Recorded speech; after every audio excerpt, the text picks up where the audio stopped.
Une grande partie de ma vie a été une illusion, a un jour avoué Melissa Gilbert, une confession révélatrice qui laisse entrevoir une existence marquée par une tragédie inimaginable et des luttes intérieures. Pour ceux qui ont grandi dans les années 70 ou qui chérissent la télévision classique, La petite maison dans la prairie est un nom familier. Basée sur les histoires réelles de Laura Ingalls Wilder, la série a propulsé une Melissa de 9 ans sous les feux de la rampe, l'engageant sur un chemin où célébrité et douleurs personnelles profondes allaient se mêler. Pendant plus de 4 décennies, alors que Melissa continuait d'agir et s'essayait même à la réalisation et à la production, sa vie personnelle s'est tissée de chagrins, de romances ratées et de pressions incessantes à Hollywood. Après avoir enduré pertes, trahison et addiction, elle a quitté Los Angeles pour s'installer dans une cabane paisible à Catskill, New York. Dans un moment de franchise avec Entertainment Tonight en mai 2022, elle a déclaré « Ma vie est tellement plus douce. Je ne me souviens plus de la pression, de la course, ni de la compétition », marquant ainsi un nouveau chapitre audacieux, en brisant enfin son silence à 60 ans et en stupéfiant le monde par son honnêteté crue. Restez à l'écoute pour suivre son parcours de résilience et de réinvention. Une vie bâtie sur des illusions. Les premières années de Melissa Gilbert furent un véritable labyrinthe de secrets, de chagrins et d'illusions brisées. Un parcours tumultueux qui allait façonner chaque aspect de son existence. Née le 8 mai 1964 à Los Angeles, Californie, Melissa fut adoptée seulement un jour après sa naissance par un couple d'artistes, le comédien Paul Gilbert et l'actrice Barbara Crane. Dès le début, sa vie fut imprégnée du faste et du glamour d'Hollywood, un monde où l'image prenait souvent le pas sur la réalité et où la vérité était trop facilement fabriquée. Depuis ses premiers jours, l'histoire de Melissa n'était pas entièrement la sienne. Ses parents adoptifs, célèbres dans l'industrie du divertissement, avaient tissé un récit qui occultait ses véritables origines. Ils lui racontaient des histoires sur ses parents biologiques aussi enchanteresses qu'inexactes. Même son éducation religieuse fut marquée par des omissions. Bien qu'elle ait été élevée dans la foi juive de sa mère adoptive, Melissa n'a jamais bénéficié d'une véritable cérémonie de conversion. Cette manipulation précoce de son identité a semé les graines d'une incertitude qui allait la hanter pendant de nombreuses années.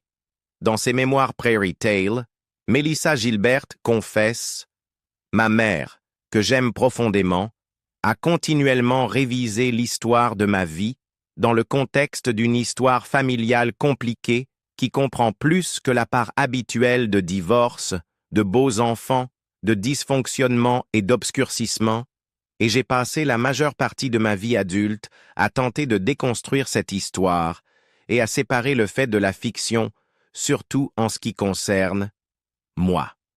La vie de famille adoptive de Melissa était loin d'être le conte de fées que l'on pourrait attendre d'un foyer d'artistes.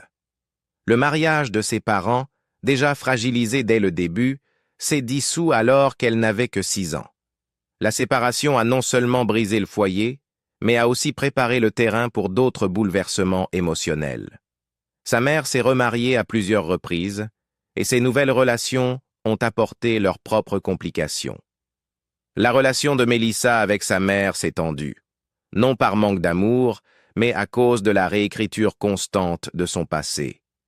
Ajoutant à la complexité, il y avait le mystère entourant son adoption. Bien que ses parents adoptifs aient affirmé avoir eu des difficultés à concevoir, les preuves semblaient indiquer le contraire. Mon père avait une fille issue d'un mariage précédent. Je l'avais rencontrée une fois, et ma mère est tombée enceinte 2 fois après moi, une fois avec un bébé qu'elle a perdu à 6 mois, et une fois avec ma sœur Sarah, se souvient Melissa. Ayant grandi sous l'ombre pesante d'un passé fabriqué, l'enfance de Melissa fut marquée par des contradictions et des vérités cachées.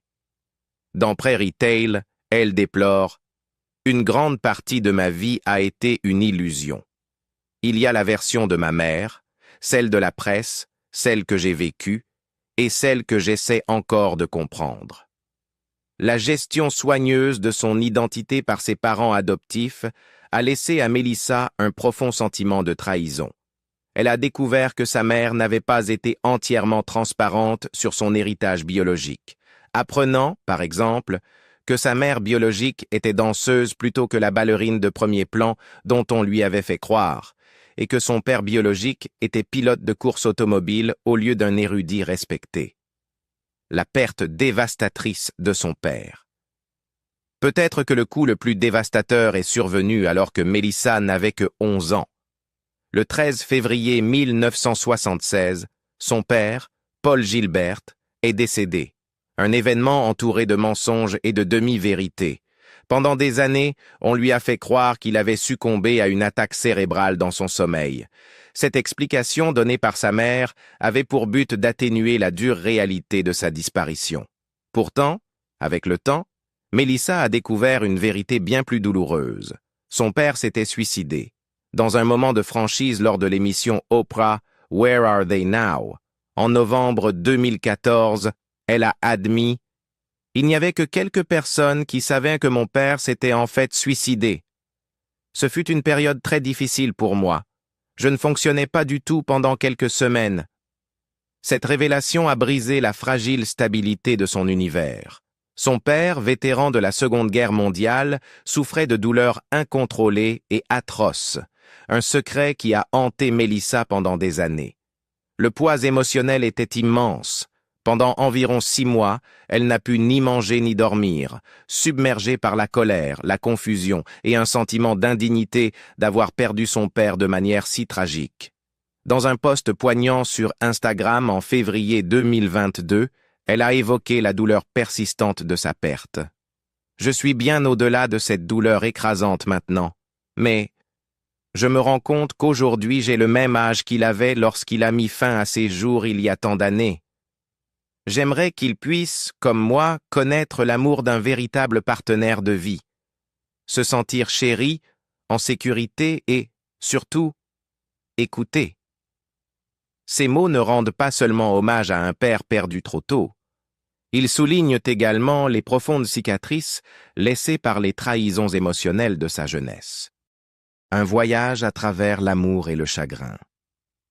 La vie de Melissa Gilbert sous les feux de la rampe ne se résume jamais uniquement à son rôle emblématique dans La petite maison dans la prairie.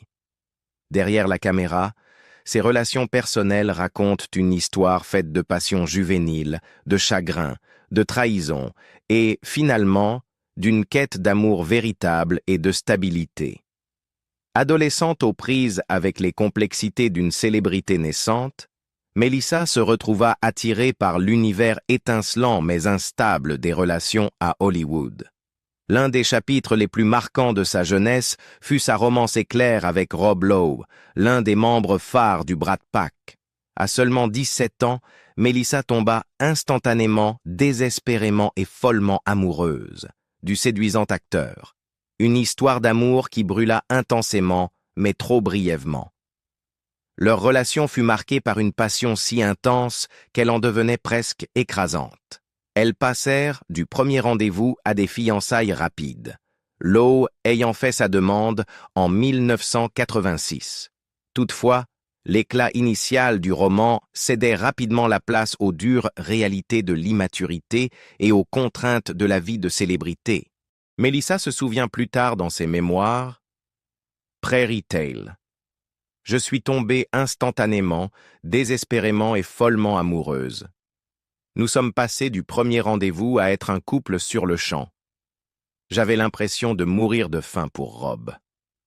Cependant, l'intensité de leurs sentiments ne pouvait dissimuler le fait que tous deux étaient trop jeunes pour comprendre véritablement le poids de l'engagement. Leur relation, marquée par des infidélités réciproques, atteignit un point douloureux lorsque Melissa annonça qu'elle était enceinte. Rob Lowe, incapable d'affronter les responsabilités de la paternité et du mariage, lui déclara franchement qu'il n'était pas prêt pour les défis à venir. La nouvelle dévasta Melissa et, peu de temps après, leur relation prit fin de manière abrupte.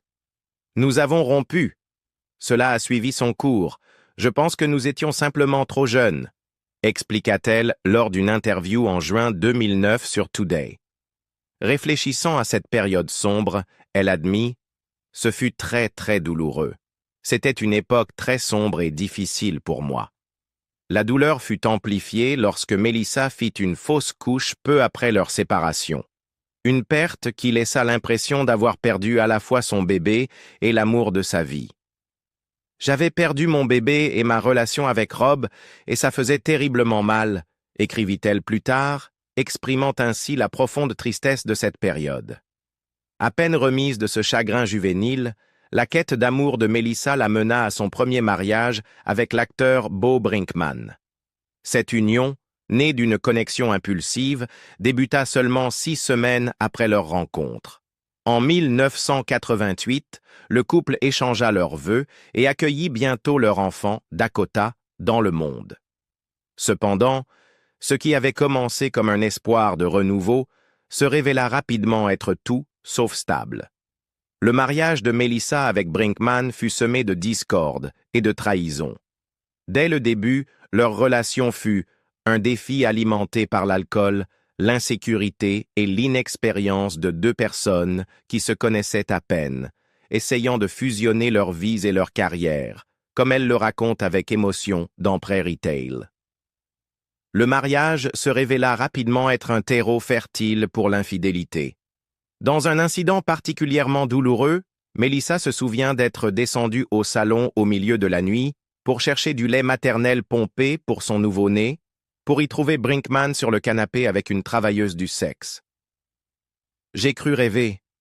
J'ai secoué la tête et cligné des yeux pour m'assurer que j'étais bien éveillé. Bo était bel et bien en train de coucher avec une autre femme.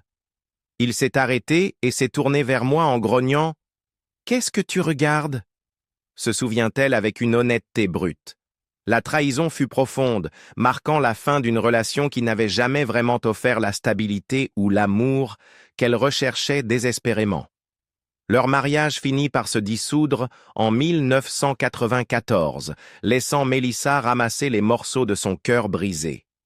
Pourtant, même au cœur de cette douleur, elle reconnut une vérité amère. Si elle ne s'était pas mariée avec lui, elle n'aurait peut-être jamais eu l'occasion d'élever son enfant merveilleux. Les leçons tirées de ce premier mariage, bien que tragiques, furent déterminantes pour façonner sa compréhension de l'amour et de la confiance. Peu de temps après son divorce de Brinkman, Melissa chercha réconfort et stabilité dans une autre relation. En 1995, elle épousa l'acteur Bruce Boxleitner, entamant une union qui dura 16 ans et donna naissance à leur fils Michael. Les débuts de ce mariage, cependant, furent tout sauf harmonieux. Malgré leurs espoirs d'un partenariat durable, leur relation fut marquée par des faux pas et des incompréhensions précoces. Melissa révéla plus tard que leur mariage avait failli s'effondrer peu après son commencement. Dans un passage candide de ses mémoires The Prairie Tale, elle confessa « J'avais toujours eu des coups de cœur pour mes hommes de scène, mais celui-ci était différent et alimenté par l'alcool, ce qui me permettait de vider mon cœur. Le problème était que je le vidais sur la mauvaise personne.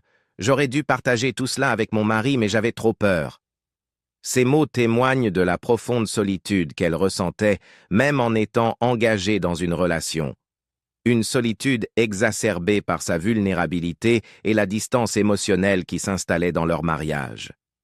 La relation fut encore plus mise à mal par l'incapacité de Bruce à fournir l'empathie et le soutien dont elle avait désespérément besoin, notamment durant l'une des périodes les plus difficiles de sa vie. Après une grave blessure au dos, nécessitant une intervention chirurgicale, Melissa dut se remettre largement seule. Les soins post-opératoires et la compassion n'étaient clairement pas la spécialité de Bruce. Je pouvais me remettre sans son soutien et sa compassion, mais la question que je me posais soudainement était « Pourquoi? Pourquoi était-il acceptable que je ne sois pas prise en charge? Qu'est-ce qui me faisait sentir que je ne méritais pas d'avoir cela dans ma vie ?» déplora-t-elle dans ses mémoires Back to the Prairie de 2022. Le manque de soutien émotionnel durant une période aussi vulnérable s'avéra être un tournant, l'amenant à la douloureuse réalisation que peut-être Bruce n'était pas le partenaire dont elle avait besoin. Au final, l'accumulation de ces épreuves mena à leur divorce en 2011. Dans une interview sincère avec Page Six, Melissa décrivit la dévastation émotionnelle de cette rupture en disant « C'était comme si j'avais perdu la tête ». L'effondrement de son mariage avec Boxleitner laissa une empreinte durable sur elle, la poussant à chercher du réconfort dans des modifications esthétiques, et même dans une relation avec un jeune Français, une évasion momentanée face au chagrin de perdre un partenaire qu'elle avait autrefois cru éternel. Après les tempêtes de ses relations passées, Melissa finit par trouver la paix dans un amour qui lui apporterait stabilité et affection sincère. En 2012, alors qu'elle attendait des amis dans un bar, elle attira l'attention de l'acteur et réalisateur Timothy Busfield. Une connexion immédiate s'installa, une étincelle qui laissait entrevoir un partenariat plus mature et compréhensif. Leur relation se développa à partir de cette rencontre fortuite et, dès janvier 2013, ses représentants confirmèrent leur fiançailles. Le 24 avril 2013, Melissa épousa Timothy Busfield, entamant ainsi un nouveau chapitre de sa vie. Contrairement aux unions tumultueuses de son passé, sa relation avec Busfield s'épanouit en un partenariat défini par le respect mutuel et des valeurs partagées. Ensemble, ils construisirent une vie qui les mena de la petite ville de Howell, dans le Michigan, où ils vécurent de 2013 à 2018, jusqu'à l'effervescence de New York à la fin de 2018. Le parcours du couple prit une tournure charmante lorsque, en 2018, ils achetèrent un cottage dans les montagnes Catskill, dans l'État de New York, une retraite qu'ils rénovent pour en faire leur demeure définitive. La présence de Busfield dans la vie de Melissa témoigne du pouvoir guérisseur du temps et de l'importance de trouver un partenaire qui vous soutient et vous chérit sincèrement. Son soutien indéfectible, tant sur le devant de la scène que dans les moments plus discrets du quotidien, a aidé Melissa à panser les blessures profondes laissées par ses relations antérieures. Avec Busfield, elle a trouvé non seulement un mari aimant, mais aussi un compagnon fidèle qui marche à ses côtés, dans les joies comme dans les peines inévitables de la vie. Une figure paternelle perdue. La vie de Melissa Gilbert a été marquée par des moments de perte déchirante et de désespoir écrasant, aucun n'étant plus dévastateur que le décès de Michael Landon. Pour Melissa, Landon était bien plus qu'un simple covedette dans la petite maison dans la prairie. Il était une figure paternelle qui avait contribué à forger ses années formatrices, tant devant que derrière la caméra. Sa disparition prématurée, emportée par un cancer du pancréas en juillet 1991, a envoyé des ondes de choc dans son âme, la plongeant dans une profonde dépression qui a bouleversé le cours de sa vie personnelle et professionnelle. Travailler côte à côte avec Michael Landon sur la petite maison dans la prairie avait toujours été pour Melissa un véritable réconfort. Landon, qui interprétait Charles Ingalls, le patriarche de la famille Ingalls, était devenu pour la jeune actrice une figure paternelle de substitution. À une époque où son propre père était décédé, la présence et les conseils de Landon comblaient un vide dans sa vie. Dans ses mémoires Prairie Tale, Melissa avoue « J'ai réalisé que son influence sur moi allait bien au-delà du plateau. Quand j'étais enfant, je ne savais pas qu'il buvait de la vodka dans sa tasse de café. Mais je suis sûr qu'il est en partie responsable du fait que, jeune adulte, je choisissais presque toujours des hommes qui sentaient l'alcool. » Ces mots francs soulignent l'héritage complexe laissé par Landon, mêlant soutien affectueux et démons personnels qui résonneront plus tard dans ses propres combats. La perte de Landon ne représentait pas seulement la disparition d'un acteur bien aimé, mais aussi la coupure d'un lien émotionnel vital. Pendant près d'une décennie, sa présence avait été une source constante de force pour Melissa, la guidant à travers les incertitudes d'une enfance tourmentée et d'une célébrité naissante. Lorsqu'il fut diagnostiqué d'un cancer du pancréas et qu'il mourut quelques mois plus tard, cette perte soudaine et tragique la laissa dérivant. Le chagrin fut immense et immédiat. À la suite du décès de Michael Landon, Melissa Gilbert sombra dans une dépression profonde. Dans ses propres mots tirés de Prairie Tale, elle confia « J'étais dévastée. » On aurait dit que tout le monde dans le monde voulait une citation. Pourtant, j'étais incapable de communiquer. Ce chagrin écrasant transforma son existence quotidienne en un flou de désespoir et d'inertie. Je restais au lit, les rideaux tirés.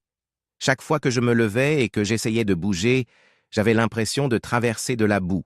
Je déambulais, hébété, en pyjama, pendant des jours, se souvient-elle, exprimant ainsi l'essence de sa douleur paralysante. Durant ces jours sombres, la perte de son mentor et ami devenait un écho sans fin dans son esprit. Chaque souvenir de Landon, de ses conseils bienveillants sur le plateau aux instants calmes partagés en dehors des caméras, lui rappelait ce qui avait été brutalement arraché. L'immense tristesse était accentuée par la prise de conscience que, pour beaucoup, Landon n'était qu'une célébrité, une figure emblématique de la télévision, tandis que, pour Melissa, il représentait l'incarnation même de l'amour familial et du soutien dont elle avait désespérément besoin. Cette période de deuil ne fut pas isolée, elle imprégna chaque aspect de sa vie. Le vide laissé par l'absence de Landon raviva de vieilles blessures et déclencha des sentiments d'abandon qui la hantaient depuis son enfance. Cette perte se répercutait sur ses relations et sur sa perception d'elle-même, la confrontant à l'idée accablante que même les liens les plus forts peuvent être brisés par le destin. La lutte contre l'addiction. Au cœur de sa dépression, le tumulte intérieur de Melissa trouva un exutoire dangereux dans l'alcool. Le poids écrasant des pertes, conjugué aux exigences implacables d'une célébrité naissante, la poussa à chercher du réconfort dans des substances promettant d'engourdir sa douleur. Lorsque, dans la fin de la trentaine, une série de pertes personnelles, notamment le décès de son grand-père, déclencha une spirale descendante. Quand j'ai atteint la fin de la trentaine, que mon grand-père est décédé et que quelque chose en moi s'est déclenché et que j'ai commencé à avoir du mal à m'endormir, a-t-elle expliqué plus tard à Entertainment Tonight. Cette insomnie et cette tristesse écrasante l'ont conduite à consommer jusqu'à 2 bouteilles de vin par nuit. Un rituel qui apaisait temporairement son chagrin tout en accentuant finalement son isolement. La lutte de Melissa contre l'alcool n'était pas seulement une bataille contre la dépression, mais aussi une confrontation avec l'héritage de son passé. Les échos de la présence de Landon, son influence subtile sur ses goûts et ses choix, semblèrent se manifester dans chaque aspect de sa vie. Dans ses moments les plus sombres, elle se rappelait comment les propres combats de Landon contre l'alcool avaient instauré un schéma que, involontairement, elle commença à suivre. L'arôme de l'alcool, si étroitement lié à sa mémoire, était devenu à la fois un réconfort et une malédiction. Le tournant survint lors d'un incident particulièrement humiliant. Alors qu'elle animait un dîner, Melissa s'évanouit dans le lit de son chien. La prise de conscience brutale que son comportement devenait incontrôlable l'obligea à affronter la réalité de sa dépendance. C'est son fils qui lui demanda instamment de chercher de l'aide, une supplique résonnant comme le réveil tant attendu. Je suis immédiatement allé rejoindre un programme en 12 étapes.